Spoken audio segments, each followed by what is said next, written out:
Good room. Aaron's room is fumingly hot. Is it? Yeah. This one was, well, no, this is good. This is okay, It's yeah. good. Yeah. Must be very smelly in Aaron's room. Great film, by the way. Thank you very really much. good. Oh, good. Okay, rolling. Okay. How did you react initially to Joe's idea to shoot the film like this? I think my first reaction was, oh no. And I was really excited. I mean, originally we were talking about it as a completely naturalistic telling, and I think as it went on, he suddenly went, no, I think I want to do something that's totally stylized and fantastical and strange. And I think, we all felt, why not, really? I think when you're taking something that's been done so many times before, in so many different languages, in so many different ways, you do sort of think you have to have a reason for it, and you have to try and do something different. So after my initial oh no, I think I went, yeah, go on, why not? What relevance do you think the novel has today? Well, I think it's about humanity, and it's about human emotions, and I don't think they've changed very much, and I think Tom Stoppard said right at the beginning of this, it's a thesis on love. And he's absolutely right. I mean, it's one of the very rare things that deals with the whole of the emotion of love, not just the romantic bit, not just the kind of wonderful, kind of happily ever after bit, but actually the other side of it, which is the jealousy, the neurosis, the pain, the loneliness. I mean, it deals with absolutely all of that. And I think in that way, it is completely fascinating and remains fascinating.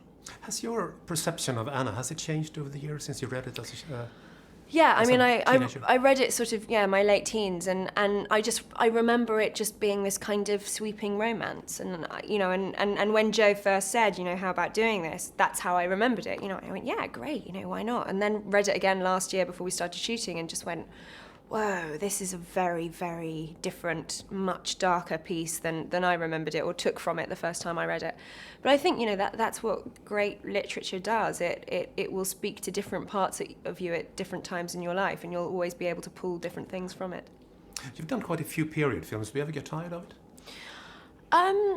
No, you see, I don't see them as one single entity. I see stories as stories. I mean, I think I enjoy doing things based in the past because I can lose myself. I can lose my society, my present. I think it's a great way to instantly fire up the imagination and get lost in a completely different world. In the same way that I like science fantasy for that reason. It's not what I know, it's something quite other. So I think that's why I enjoy being a part of it. A lot of us have talked about it, and we think this is by far the best thing you've ever done. Oh, thank you. Can you yourself see that when you look back and say, I was really good there? Or Well, I think it really depends on the character, and I think because they are different things and they're with different people, you're always going to get, and I was at different points in my life, you're going to get different views of different characters. So I think it's very difficult to say, yes, that one was much better than that one.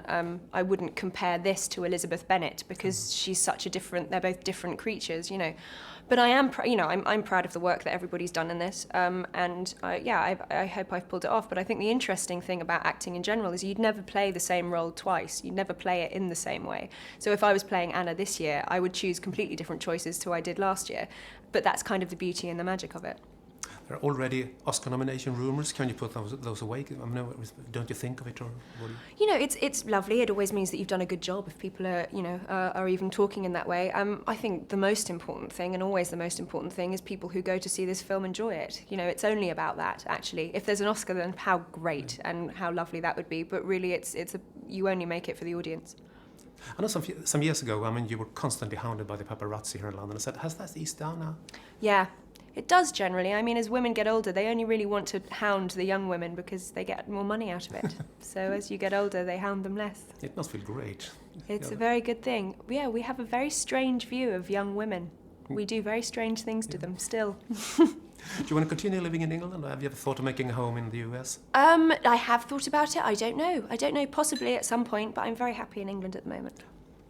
So what do you think of the future of Alicia as a Swede, I must ask? I think she's wonderful. I think she's a wonderful, wonderful, wonderful actress. I think she's played Kitty absolutely beautifully. And I think she has a lot of depth to her, and she's a very, very lovely girl. Finally, go back to sort of Anna. Do you think Anna is different in the film than she was in the book? I don't know. It's how I saw her in the book. which again, as I've said before, can change at different points of your life. You know, I saw her this way last year. If I read the book this time and if I played it again, then I might not see her. So I think what this film does is capture all of our impressions of the book as we came to it last year when we made the film. Okay, thank you very much. Thank you very much. Thank you. It was